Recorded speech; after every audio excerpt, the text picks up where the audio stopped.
Jadi dalam kehidupan itu tidak akan berjalan sempurna seperti yang ingin kita rasakan. Selalu akan ada perbedaan pandangan.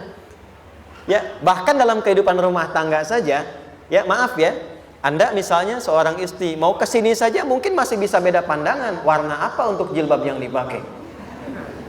Ya, dengan suami bisa berbeda. Papa, bagus yang mana ya? Hijau atau kuning? Ah, kayaknya yang hijau deh gitu kan.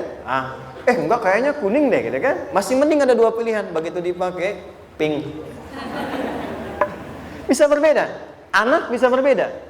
Jadi kesan pertama yang ingin dibangun bahwa dalam kehidupan sudah pasti akan ada keragaman pandangan.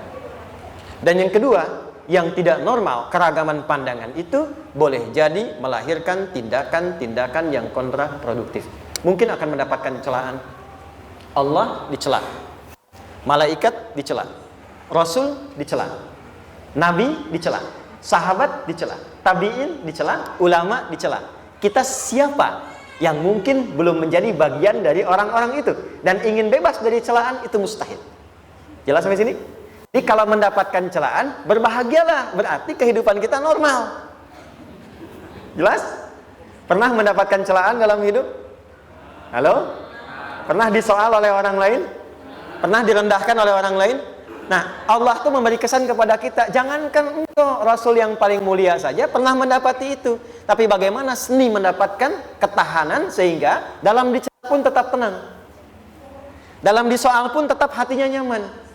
Karena ketenangan itu yang membawa pikiran tenang dan tindakan yang terukur. Dan kadang-kadang ketenangan itu lebih penting bahkan dibandingkan dengan harta yang berlimpah.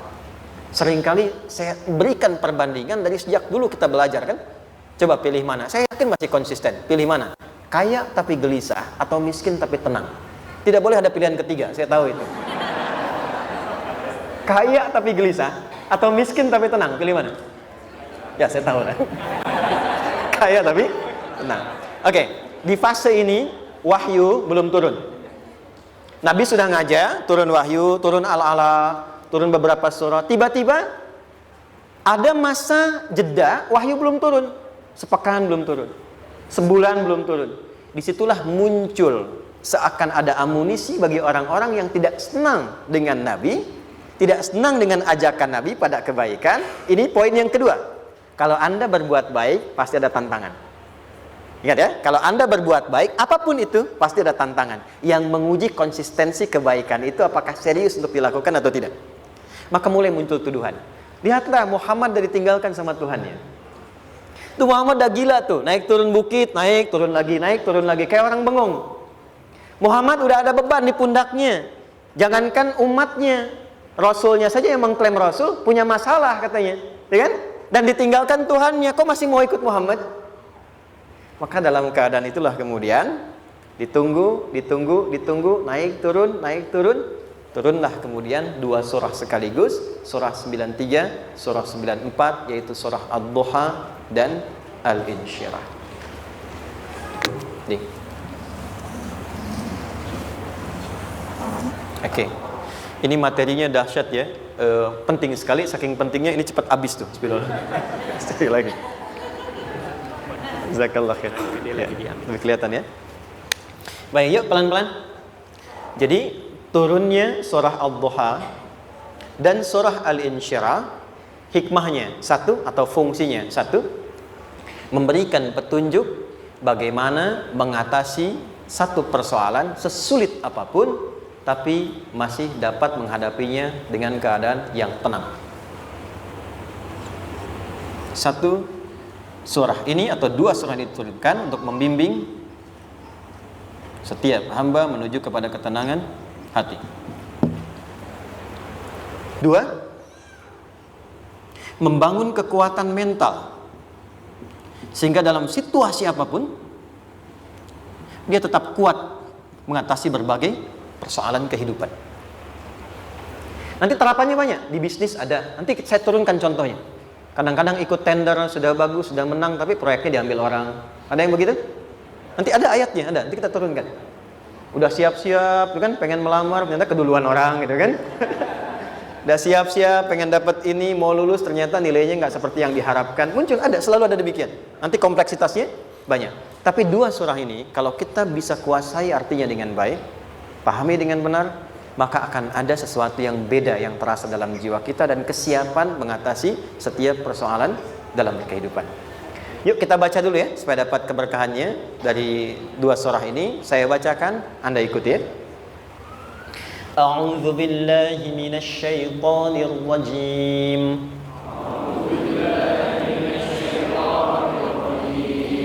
Bismillahirrahmanirrahim. Wadduha wal-laili idza saja ma wadda'aka rabbuka wa ma qala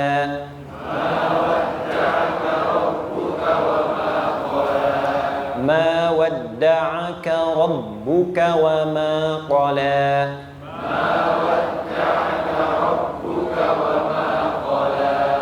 وللآخرة خير لك من الأولى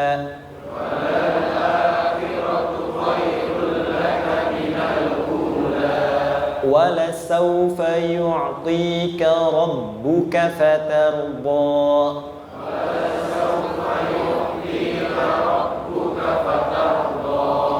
ألم يجدك يتيما فآوى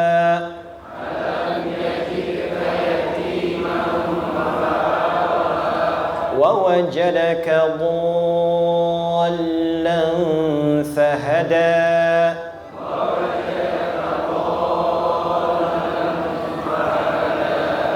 ووجدك عائلا فأغنى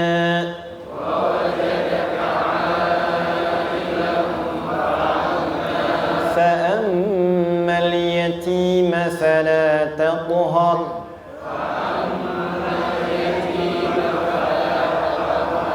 وأما السائل فلا تنهر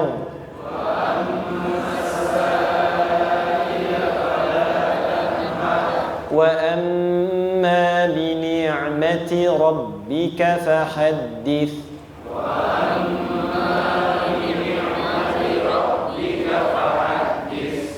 Satu surah dua, alhamdulillah. Izin saya bacakan tadi untuk diikuti supaya setidaknya kalau kita pulang dan ditanya bagaimana hidupmu engkau jalani, seperti apa engkau berinteraksi dengan Quran yang telah aku turunkan, maka kita pernah menjawab, ya Allah, kami pernah bacakan itu. Jangan pernah kita berkehidupan sampai wafat dan tidak pernah berinteraksi dengan Quran walaupun sekedar membacanya. Wadduha, aku bersumpah. Setiap huruf waw yang berada di awal kalimat di satu surah itu makna utamanya berarti sumpah. Ya, qasam, sumpah. Seringkali diartikan demi, ya. Wal asri, demi masa. Wal fajri, demi waktu fajar. Wal laili, demi malam. Intinya sumpah.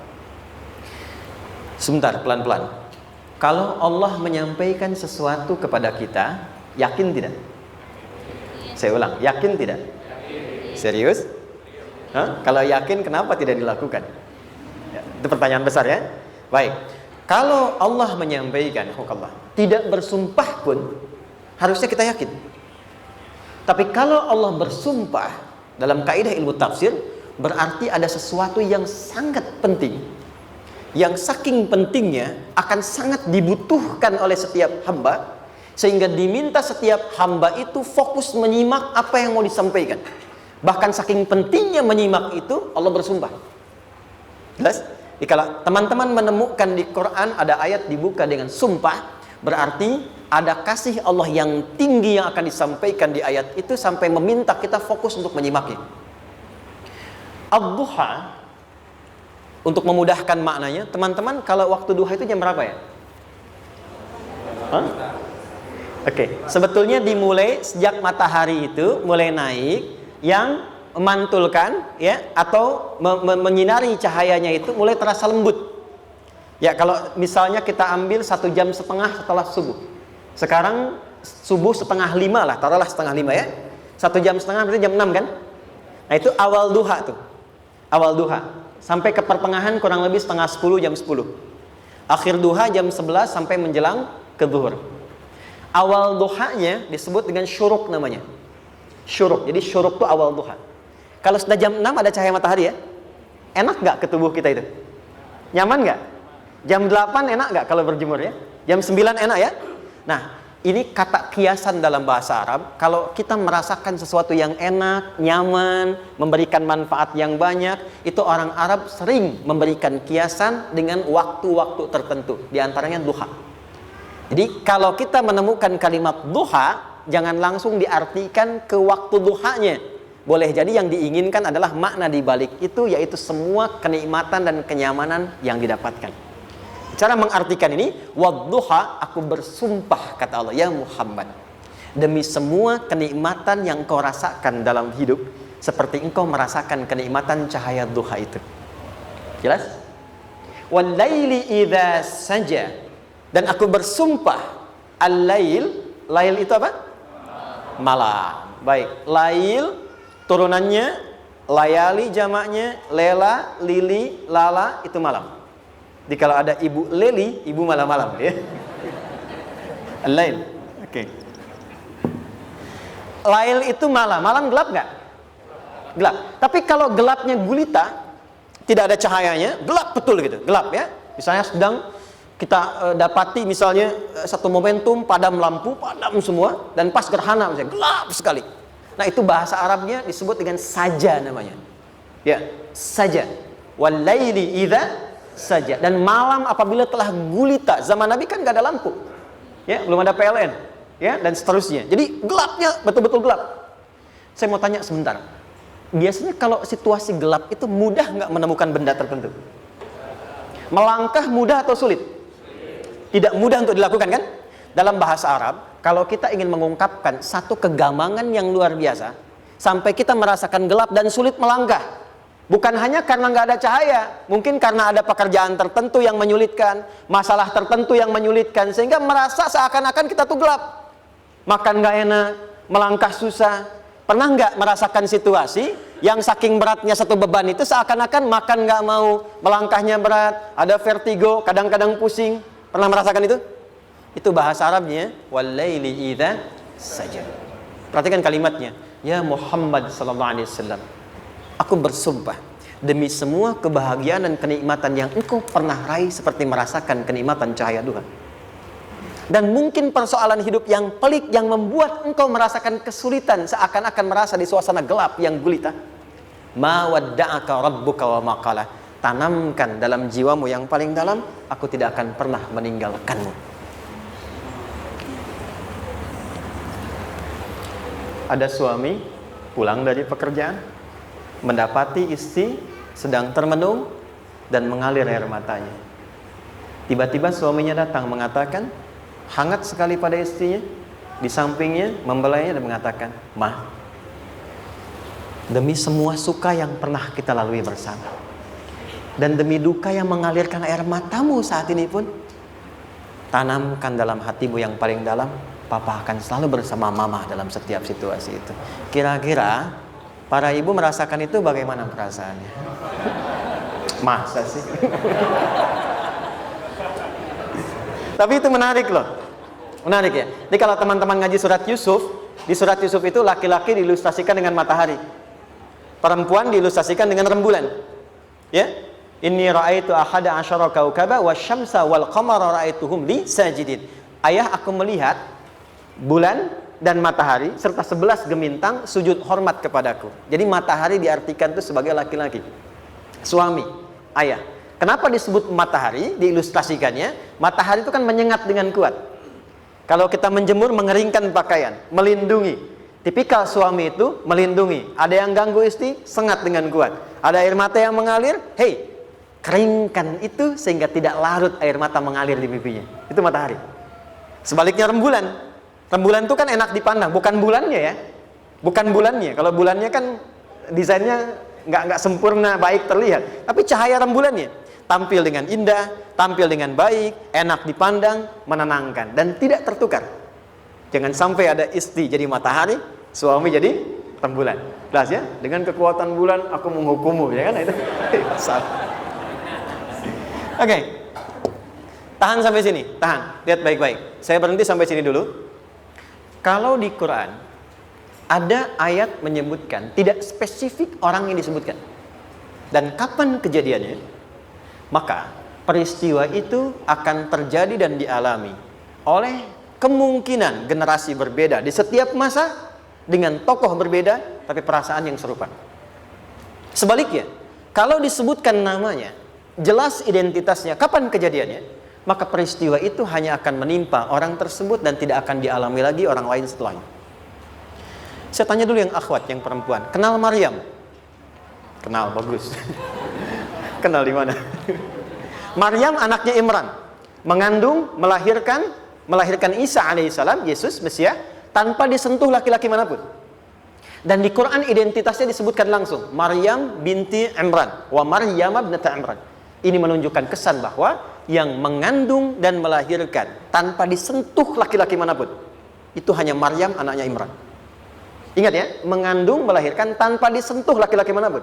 Bukan mengandung, melahirkan tanpa suami, kalau itu banyak dia. Ya, mengandung, melahirkan tanpa disentuh laki-laki manapun. Hanya Maryam binti Imran. Tapi kalau nggak disebutkan siapa orangnya, kapan kejadiannya, tidak detail disebutkan, ini artinya situasi itu akan dialami kembali oleh orang di masa depan dengan generasi yang berbeda tapi substansi yang sama. Pertanyaannya, pernahkah kita mengalami situasi yang sulit sampai seakan merasa gelap? Nah, baik, maka adab yang pertama, jika mengalami situasi seberat apapun dalam berkehidupan, maka dekati Allah Subhanahu wa ta'ala. Ini awalnya, dekati Allah. Apalagi kalau ada yang mengatakan ini nggak mungkin, ini nggak akan terjadi, ini nggak bisa. Kalau sudah ada tanda seperti itu tanda langsung dari Allah supaya Anda diminta langsung mendekat kepada Allah dan tinggalkan semua makhluk. Karena Allah hanya akan mengabulkan langsung kepada Anda tanpa perantara siapapun. Itu yang terjadi pada Nabi Zakaria. Ini nggak mungkin, ini mustahil. Maka beliau langsung memohon kepada Allah dan langsung menyebutkan, ya Allah, saya minta darimu saja, tidak dari yang lain. Maka dikabulkan seketika. Jadi yang pertama, jika punya kesulitan sebesar apapun, seberat apapun, cepat dekati Allah. Maka di situ akan dijawab langsung oleh Allah, ma wadda'aka rabbuka wa ma qala. Hambaku, sepanjang engkau mendekat kepadaku, maka yakinkan dalam dirimu, situasi apapun yang kau rasakan, aku tidak akan pernah meninggalkanmu. Sudah? Satu? Paham sampai sini? Oke. Pelan-pelan ya. Saya belum bicara caranya. Saya baru bicara di awal motivasinya. Dekati Allah dulu, nanti caranya didetilkan di surah Al-Insyirah. Teruskan. Ma wadda'aka rabbuka wa ma qala. Walal akhiratu khairul laka minal. Perhatikan. Hei, seberat-berat bebanmu saat ini, ingat, satu saat akan tuntas. Dan ini pun ujian. Kalau sudah meninggal, gak ada ujian lagi. Dan nanti kehidupan yang sekarang, apapun yang kau pertentangkan, perdebatkan, perselisihkan, itu semua akan ditinggalkan. Jadi ternyata Allah mengungkap hakikat kehidupan dunia. Apapun yang diperselisihkan, tuh unik ya. Orang berselisih pada yang akan ditinggalkan. Aneh nggak? Ada orang berebut makanan, ya kan? Rebutan sampai berkelahi dan sebagainya. Pada akhirnya makanan yang diperebutkan itu pun akan ditinggalkan. Yang ini meninggal, itu meninggal. Jadi memperebutkan sesuatu yang pada akhirnya akan berakhir. Kata Allah, Allah sampaikan, jika Anda mengalami situasi, sesuatu yang mungkin membuat berat, tanamkan pada jiwa kita, hei, yang aku kejar-kejar ini, boleh jadi aku akan tinggalkan juga.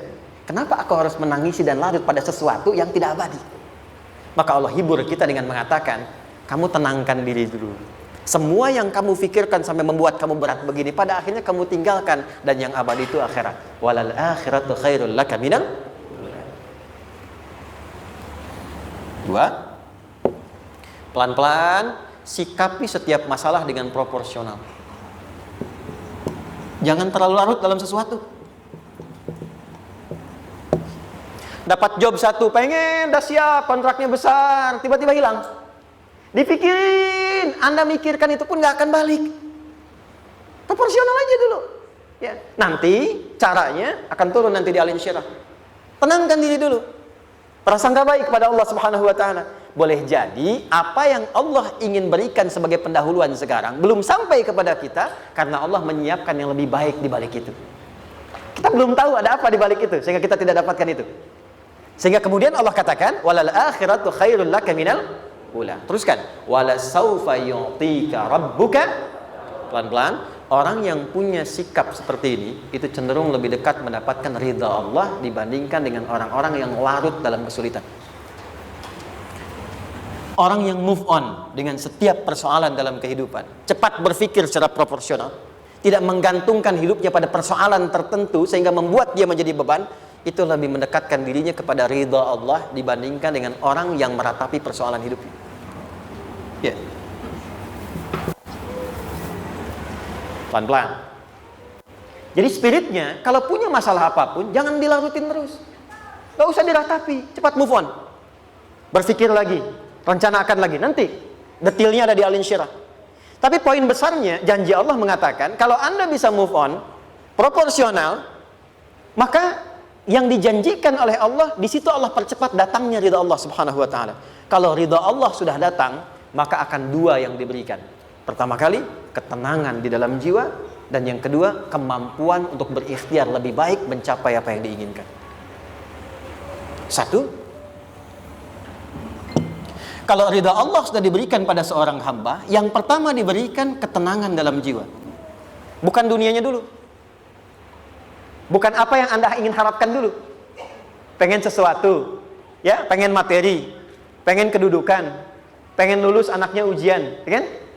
Tiba-tiba terjadi sesuatu, diratapin, alih-alih meratap, alih-alih membuat status, alih-alih menyulitkan diri, kata Allah, terima dulu proporsional. Setelah itu dekatkan diri kepada Allah, turun ridha Allah, begitu turun yang pertama diberikan ketenangan kepada hati. Tenang dulu. Kalau sudah tenang, nanti dibimbing menyelesaikan apa yang sedang dihadapi itu. Itu poin yang ketiga. Pelan-pelan. 4. Kita masuk ke detail sekarang. Perhatikan baik-baik. Ini yang paling menarik.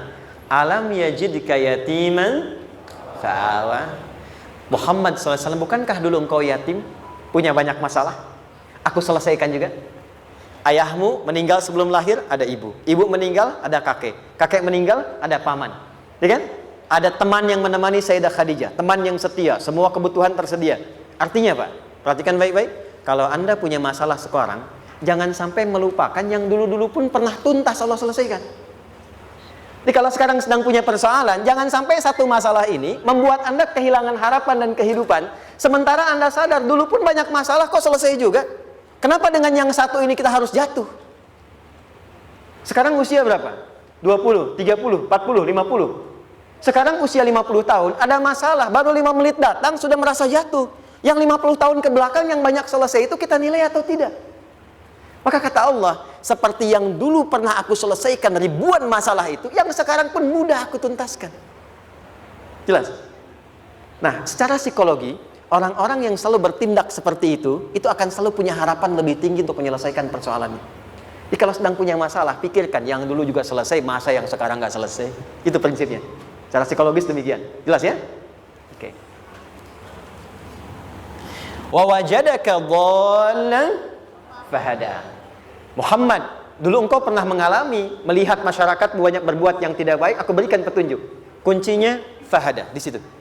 Orang yang punya motivasi kuat dan keyakinan untuk bisa menyelesaikan persoalannya, maka dia akan lebih cepat mendapatkan petunjuk Allah untuk mendapatkan solusi terbaik. Ada sini. Saya agak cepat ya, mohon izin. Wa wajadaka 'ailan fa'aghna. Bahkan, maaf, bukan sekedar selesai. Kalau perlu saya bikin kaya, kata Allah. Aghna itu kalau ilmunya luas. Kalau harta, hartanya banyak. Kalau kedudukan, kedudukannya tinggi. Hei, engkau yang sedang mengejar kedudukan, aku tahan sebentar karena ada yang gak bagus untukmu di sini. Tapi kalau kamu terima, aku angkat itu lebih daripada apa yang kamu harapkan. Kamu pengennya bintang 2, aku naikkan sampai bintang 4. Kalau perlu 5 sekalian. Hei, kamu yang ingin kampus di sini, aku tahan, bahasa kamu nggak lulus, kamu nangis, kamu mengadu, kamu datang pada orang tuamu. Orang tua mulai protes, mulai curhat macam-macam. Terima dulu. Mungkin di sini ada yang tidak baik seperti doa ibumu yang sering memohon, ya Allah, jangan sampai anakku berbuat yang salah, jangan sampai terjebak narkoba, jangan sampai terbawa tawuran. Di sini ada yang kurang tepat untukmu. Kalau kamu ridha, kamu terima, kamu proporsional, bahkan aku pindahkan ke kampus yang lebih baik yang tidak kamu bayangkan sebelumnya. Di orang-orang yang selalu menerima apa yang Allah ujikan dan ridha dengan itu, maka Allah akan angkat derajatnya bahkan melebihi ekspektasi dirinya. Paham? Kalau sudah seperti itu, maka lihat ujung ayatnya. Lihat ujung ayatnya. Fa'ammal yatima fala taqhar. Hei, maka jangan pelit berbagi kepada orang lain. Share. Kalau sudah sukses, share. Berbagi, bukan hanya materi, bagi ilmunya, ya, bagi kebahagiaannya. Wa ammas sa'ila fala tanhar. Jangan sampai nunggu orang minta. Kalau lihat ada kawan yang butuh, sekarang Anda sukses. Tapi boleh jadi kesuksesan Anda itu tangganya dari teman-teman Anda.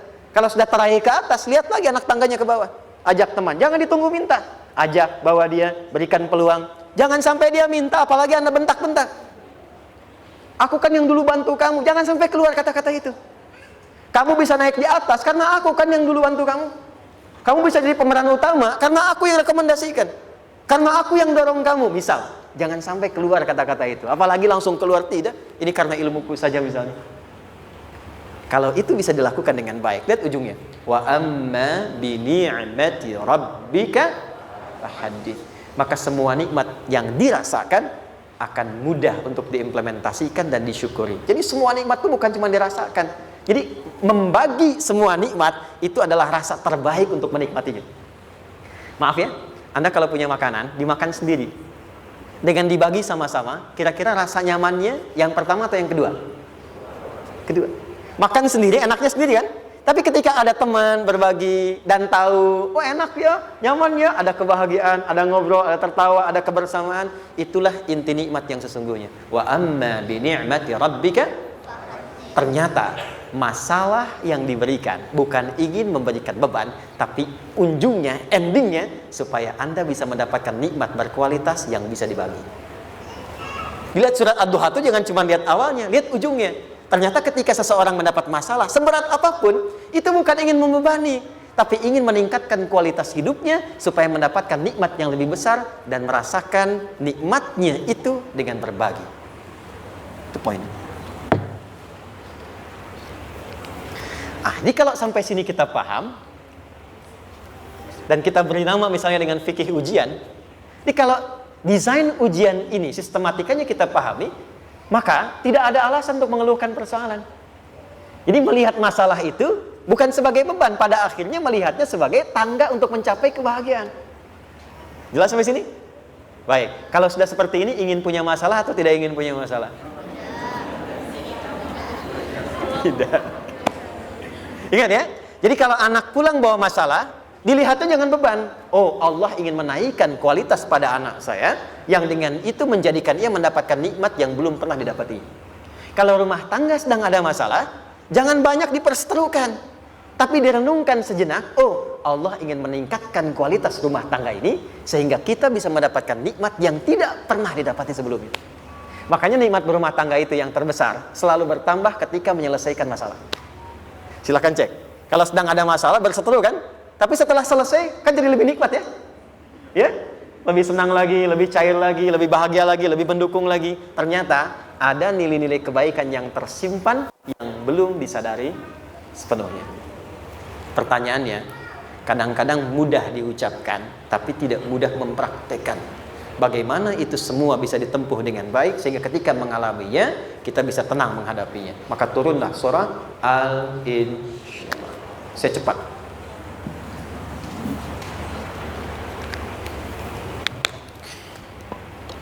Teman-teman, ini apa? Kelas ya? Baik, pelan-pelan sedikit. Kira-kira volumenya besar kecil? Kecil ya? Baik. Kalau saya bandingkan dengan gayung, volumenya besar mana? Gayung ya? Baik. Kalau ini saya perlebar, sehingga bisa memasukkan apapun ke dalamnya, itu bahasa Arabnya disebut dengan insyirah namanya. Jelas? Meluaskan sesuatu sehingga terlihat lapang, sehingga memudahkan setiap hal masuk ke dalamnya. Itu insyirah namanya. Surah ini diberi nama dengan surah Al-Insyirah, yang berarti sesuatu yang lapang, yang tenang, yang nyaman. Yang diharapkan dengan keadaan hati yang lapang, nyaman, tenang itu, segala persoalan yang dihadapi dalam kehidupan akan mudah diterima dan tidak berdampak besar dalam menyikapinya. Maka bagaimana kemudian Allah memberikan turunan-turunan petunjuk supaya apa yang diharapkan ini bisa tercapai? Satu, izin mengilustrasikan. Saya kasih cerita sebentar.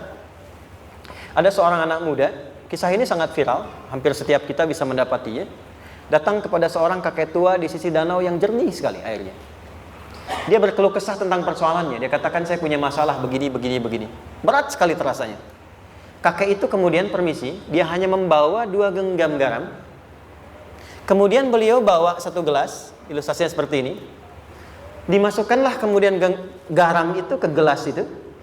Lalu diambil 1 gelas air yang jernih tadi, dengan garam segenggam. Kata beliau, minum. Pemuda itu mengatakan, wah asin, minum aja dulu. Lalu ketika diminum, langsung ditumpahkan. Dia muntahkan asin katanya. Lalu setelah itu kakek yang tadi melepaskan segenggam sisanya, dilempar ke danau tadi yang luas. Lalu diambil lagi dengan gelas yang sama. Sekarang minum. Bagaimana rasanya? Segar, enak, nyaman. Itulah hatimu. Kalau hatimu sempit sesempit gelas ini, maka masalah sekecil apapun akan selalu menghadirkan kesulitan seperti engkau menelan garam tadi. Tapi kalau hatimu luas, sebesar apapun masalah, tidak akan pernah berdampak pada dirimu kecuali engkau mampu menyusun rencana untuk mengatasinya. Kelapangan hati yang membuat diri kita mampu menerima persoalan apapun, itu yang disebut dengan insyirah. Makanya dulu tahun 90-an ada sinetron Hati Seluas Samudra gitu ya. Saya pernah tahu itu. Sama anaknya diapa-apain juga, masih aja ya menerima gitu. Dulu siapa ya? Jeremy Thomas dan lain-lain ya. Saya kira ada gitu. Ya, saya kira itu ya. Saya pernah lihat sejenak ya. Saya jarang-jarang nonton itu. Pernah lihat aja. Saya senang riset. Jadi kalau riset itu ada riset dakwah, ada riset materi. Saya teman-teman yang musik gitu ya. Saya tidak terlalu dekat dengan musik karena saya di Quran gitu. Tapi untuk mengetahui hukum musik itu bagaimana, saya riset. Sampai ke notasi saya tahu. C, D, F, G, A, B, C, G, A, B, C, D, F, G, D, F, G, A, B, C, D, A, B, C, D, F, G, A, F, G, A, B, C, D, E, B, C, D, E, F, G, Ais, B, F, G, Ais, B, C, D, Ais, Fis, C, D, Ais, B, G, Ais, B, Cis. Gitu kan ya? Ya? Tapi kalau diminta piano, gitar, ini saya nggak bisa. Ya, tapi untuk menentukan hukum, nah kita bisa paham gitu. Misalnya boleh nggak baca Quran pakai langgam Jawa gitu kan? Nah hukumnya apa? Nanti dari teori itu muncul. Ya, paham ya? Nah, oke, balik sini. Perhatikan baik-baik. 1, saya agak cepat. Ini ditafsir langsung turun Al-Insyirah. Yang pertama, alam nashrah laka sadrak wa wada'na anka wizrak alladhi anqadha dhahrak. Tahan sampai sini dulu, 3 ayat. Saya mulai dari ayat kedua dan ketiga. Perhatikan baik-baik. Wa wada'na anka wizrak alladhi anqadha dhahrak. Artinya apa? Artinya satu beban yang diletakkan di pundak yang berpengaruh kepada semua bagian tubuh. Kita pernah melakukan atau melihat yang angkat beban ya? Beban kan semakin berat diangkat, semakin terasa ke bagian-bagian tubuh ya, ke semuanya. Nah, itu namanya wizrak alladzi anqadha dhahrak. Beban yang dipikul yang berat sekali sampai semua merasa. Makanya jadi satu ungkapan dengan mengatakan dia sedang memikul beban yang sangat berat. Sampai kepalanya pusing, tidur nggak nyaman, miring kanan, miring kiri. Itu namanya ya alladzi anqadha dhahrak. 1. Saya percepat, akan ada satu masa dalam hidup setiap hamba merasakan satu persoalan yang seakan-akan beban berat yang dipikul sampai merasa kesulitan dari ujung kepala sampai ujung kaki. Siapapun itu. Jujur ya, setiap kita tanyakan pada diri sendiri. Setiap kita yang ada di sini, saya yakin pasti pernah atau bahkan akan mengalami satu peristiwa yang merasakan beban berat sampai seakan-akan ujung kepala sampai ujung kaki merasakan sakitnya. Ada yang sudah mengalami atau bahkan nanti akan ada yang melalui. Perhatikan baik-baik. Teruskan ayatnya. Wa rafa'na laka. Perhatikan. Kalau ada yang sedang merasakan itu, yakinlah kata Allah, pada saat itu sesungguhnya Allah sedang mengangkat derajatnya dan meningkatkan kualitas hidupnya untuk mencapai sesuatu yang istimewa yang belum pernah diraihnya. Dari sini kita buat persamaan. Ujian, perhatikan, berbanding lurus dengan harapan, banding lurus dengan solusi nanti pada akhirnya. Fokus. Lulus di sini, insya Allah setiap persoalan akan lebih mudah untuk diatasi. Ujian, seberat apapun yang sedang kita alami, tidak akan pernah diberikan kepada kita oleh Allah, kecuali ternyata hikmahnya untuk mengabulkan harapan-harapan besar yang sebetulnya kita mintakan. Jujur ya, setiap kita kan sering punya permohonan ya, sering berdoa ya. Ya Allah minta ini, minta itu, minta ini, minta itu, gitu kan? Nah, cara Allah mengabulkan harapan kita itu, yang pertama, jalurnya lewat ujian. Karena semua kesuksesan itu, desain dasarnya adalah melewati ujian. Coba, anak-anak kita yang sedang sekolah itu, apa mungkin diwisuda dengan penuh kebahagiaan kalau nggak mengalami ujian? Hah? Lewat ujian dulu kan? Dia belajar dulu, ujian dulu, ngatasin soal dulu, lulus, baru wisuda. Apakah mungkin akan dapat IPK 4 yang diharapkan kalau tidak mengalami ujian? Belajar dulu, ya kan? Ada waktu, sempat dia bangun malam, siang, dan seterusnya, belajar, keringat, dan sebagainya, baru bahagia kan? Dan ternyata belajar itu untuk diwisuda. Sebab kalau kita tidak belajar, mustahil dapat wisuda. Kalau tidak lewat ujian, mustahil dapat ijazah. Karena ternyata harapan itu, hukum dasarnya dalam berkehidupan, bisa diraih dengan melewati ujian. Ini poinnya. Jadi mohon, kalau sedang mengalami sebuah peristiwa dan kita harus menghadapi itu, coba renungkan, sebetulnya pernah berdoa apa sampai kita mengalami itu, sehingga dengan jalan itulah sebetulnya Allah ingin mengabulkan harapan yang dulu pernah kita mintakan. Jelas? Oke, satu.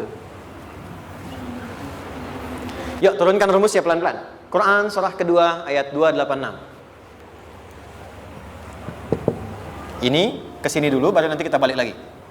2 Al-Baqarah ayat 286. La yukallifullahu nafsan illa usaha. Tahan sampai sini. Lihat baik-baik.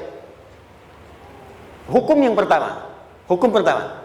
Allah tidak mungkin menguji seorang hamba di luar batas kemampuannya. Jadi kaidah yang pertama tadi, kalau kita sedang diuji, sebetulnya ada harapan dan doa yang pernah kita mohonkan dan Allah ingin mengabulkan itu, jalan pertama adalah ujian. Tapi adilnya Allah, tidak akan pernah kita diuji kecuali sesuai dengan kemampuan kita. Jadi kalau nggak mampu, nggak mungkin diberikan ujian.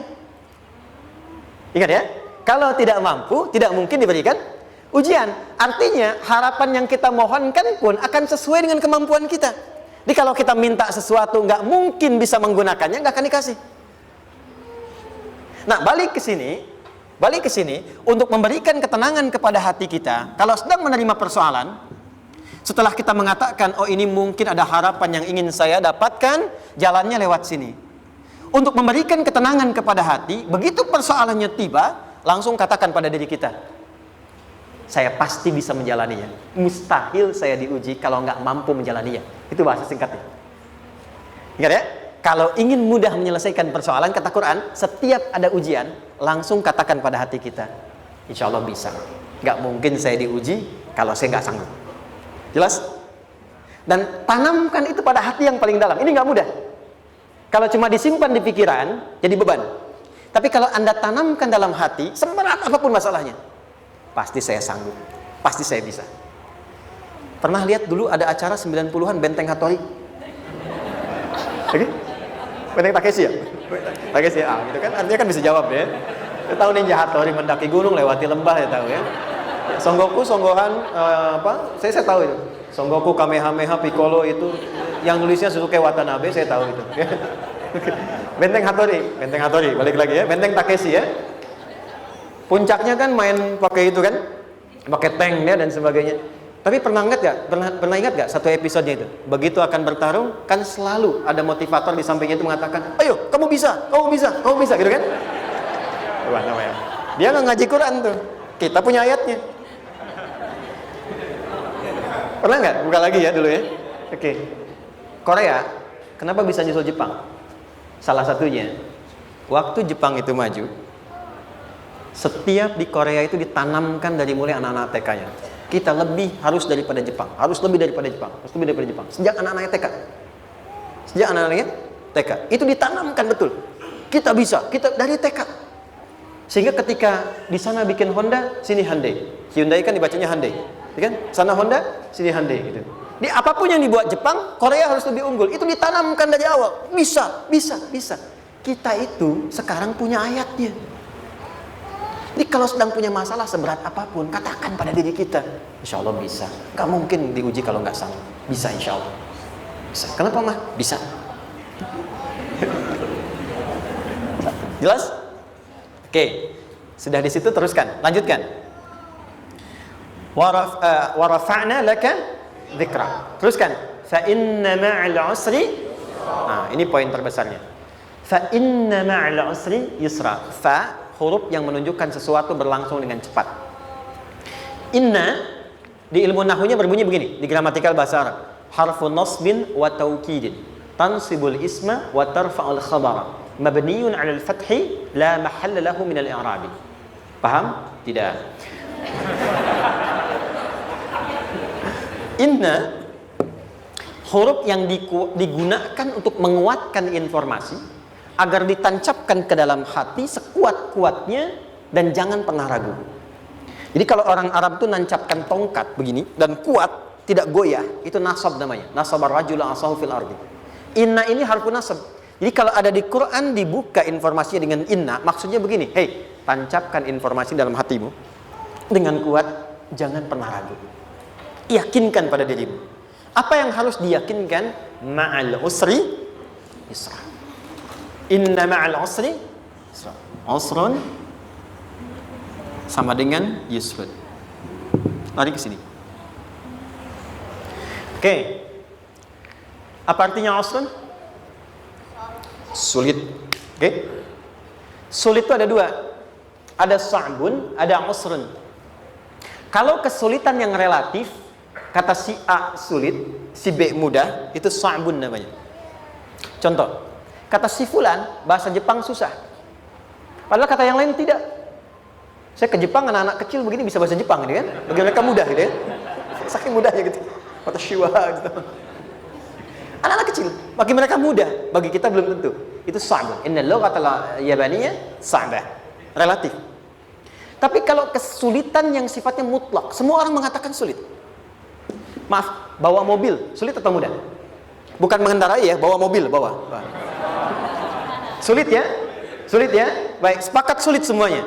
Nah, itu dalam bahasa Arab dikenal dengan usrun. Kesulitan yang semua sepakat bahwa itu susah. Sulit, semua sepakat. Dan ketika ada orang bicara, aku sedang punya masalah begini. Semua mengatakan, wah itu nggak mudah, itu nggak mudah. Itu usrun namanya. Lawannya, kemudahan yang relatif disebut sahlun. Tapi kemudahan yang semua sepakat bahwa itu mudah, itu yusrun namanya. Mengangkat spidol, semua mengatakan mudah, ringan. Itu yusrun namanya.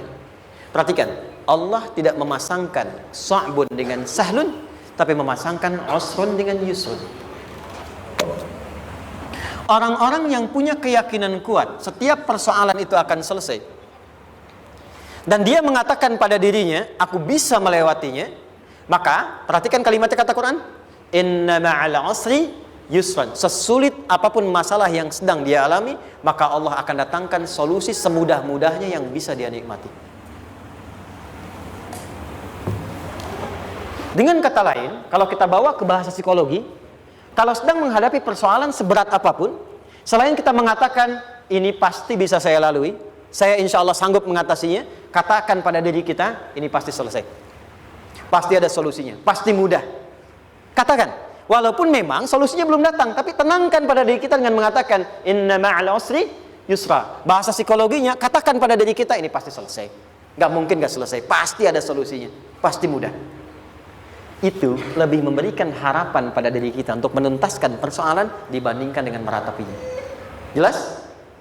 Teruskan. Fa inna ma'al usri. Kalau masih ragu kata Allah, katakan lagi sekali lagi. Sampai hati kita merasa nyaman. Jadi kalau sedang punya persoalan seberat apapun, tanamkan pada diri kita, pasti selesai. Belum nampak, insya Allah pasti selesai. Gak mungkin diuji kalau nggak ada solusi. Itu lebih memberikan harapan.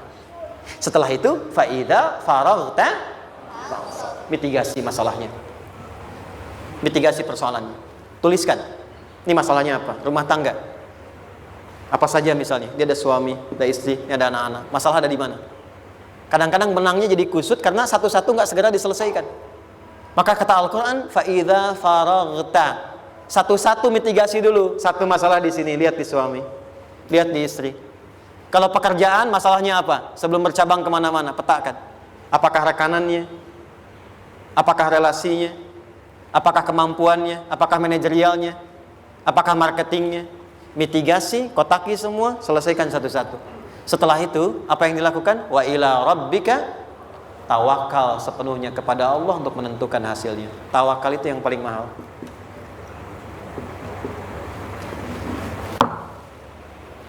Anda kalau nggak punya kepasrahan, stres. Karena selalu memikirkan apa yang mau dikerjakan dan selalu orientasi pada hasil. Kita punya tawakal. Kalau kita mampu menyerahkan sesuatu, gini, di sini ada orang yang paling jago misalnya main basket. Ada pertandingan basket. Begitu dibuka, udah tim musyawarah serahkan aja pada si fulan. Kan? Dia yang paling jago, dia. Bukankah dengan menyerahkan itu bukan hanya kita berikan sebuah tugas, ya kan? Tapi dengan itu ada kelapangan tersendiri kan? Yakinlah sukses, ini paling hebat. Pernah ada perasaan gitu? Sekarang, siapa yang paling mampu menguasai? Siapa yang paling hebat menyelesaikan segala hal? Siapa yang punya segalanya? Bukankah Allah? Orang-orang yang punya tingkat tawakal yang tinggi, maka satu, dia akan lebih stabil keadaan mentalnya dan tidak akan pernah gelisah dengan kekecewaan. Nggak ada kecewa. Karena tawakal itu kalau sudah kepasrahan pasti menerima hasil. Kalau sudah tawakal, terserah Allah tetapkan apa saja. Mau dapat sekarang, dapat besok, dapat nanti. Puncak yang paling tinggi, tugasmu hanya berikhtiar semampu yang bisa dilakukan. Selanjutnya biarkan Allah menetapkan apa yang menjadi bagian dari maslahat kehidupan kita. Saya tutup. Cara Allah menjawab harapan kita ada 3. 1, memberi langsung apa yang kita mintakan. 2, menunda itu sampai kita siap menerimanya. 3, mengganti apa yang kita inginkan dengan apa yang kita butuhkan. Saya ulang ya. 1, memberi langsung apa yang kita mohonkan. Misal, ya Allah saya ingin A misalnya, anak saya pengen ke ITB. Tapi nggak mungkin tiba-tiba langsung masuk ITB kan?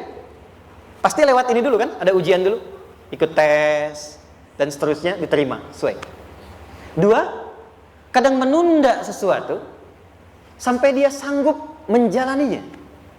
Anda punya anak usia 5 tahun, pengen diberikan motor. Anda mampu untuk memberi motor, dikasih nggak? Tidak. Sampai dia sanggup mengendarai motor, baru Anda berikan. Terkadang ada yang kita minta sekarang, tidak didapati sekarang. Tapi ternyata tahun depan kita dapat. Kita harus sadar bahwa anugerah yang kita dapatkan tahun depan itu sebetulnya adalah hasil doa kita di tahun ini. Pernah dengar nggak kisah viral? Nabi itu berdoa baru dikabulkan setahun setengah. Setahun 6 bulan. Padahal itu Nabi loh. Kiblat pertama kita kemana? Palestina kan? Baitul Maqdis kan? Nabi berdoa, mohon terus nengok ke langit. Al-Baqarah 144, minta, jawabannya turun setelah setahun setengah, setahun 6 bulan. Ada yang mengatakan di tafsir setahun 8 bulan, baru dikabulkan setelah setahun setengah. Padahal kurang soleh apa Nabi? Nabinya siap, mungkin umatnya yang belum siap. Nabinya siap, tapi ada tantangan di masyarakat yang tidak mudah, yang mungkin bisa meruntuhkan dakwah, baru dikabulkan setahun setengah. Ketika semua umatnya sudah bisa siap menerima itu. Boleh jadi apa yang diminta orang tua sekarang terkabulnya mungkin belasan puluhan tahun pada anaknya yang nomor sekian. Tahu Imam Syafi'i? Imam Syafi'i itu kan nama aslinya Muhammad, bapaknya Idris, kakek yang ke atas yang ketiga namanya Syafi'i. Kenapa disebut Imam Syafi'i? Dinisbatkan pada kakek yang ke atasnya. Ternyata kakeknya ini seorang ulama besar, saleh, memohon kepada Allah, setiap di keturunannya ada yang bisa menggantikan lebih soleh, lebih baik lagi. Ternyata yang didapatkan bukan dari anaknya, tapi generasi keturunan yang kesekian. Anda belum sekarang bisa hafal Quran, misalnya Anda bermohon, berdoa, boleh jadi yang hafal mungkin bukan di anak, bisa di cucu, bisa di bagian keluarga yang lain. Maka terkadang tawakal itu tidak hanya memberikan hasil yang cepat, tapi memberikan keindahan yang terasa tertunda, tapi melengkapi kebahagiaan yang dirasakan. Penutupnya, boleh jadi minta ke ITB, diterimanya di Unpad. Minta motor, dapatnya mobil, kalau itu senang luar biasa. Minta mobil, dapatnya motor, gitu kan? Ternyata kadang-kadang di sini yang terakhir, saya tutup, Allah mengabulkan apa yang kita butuhkan, bukan apa yang kita inginkan. Anak Anda sakit, dibawa ke dokter, kata dokter jangan dulu makan jeruk. Maka Anda pulang, dia minta jeruk, Anda berikan apel. Saya nggak mau apel mah, saya pengennya jeruk. Nggak apa-apa nah, ini apel rasa jeruk misalnya kan, Anda berikan. Ternyata apa? Bukan ingin menyakiti dan tidak mengabulkan keinginan anak, tapi lebih memberikan apa yang dia butuh. Kadang-kadang maaf ya, teman-teman mintanya proyek A, udah capek di situ nggak dapat, dapatnya di yang lain. Teman-teman, itu Allah berikan sebetulnya hasil ikhtiar Anda yang sebelumnya, cuma dikasih yang lebih baik yang tidak Anda pernah bayangkan maslahat.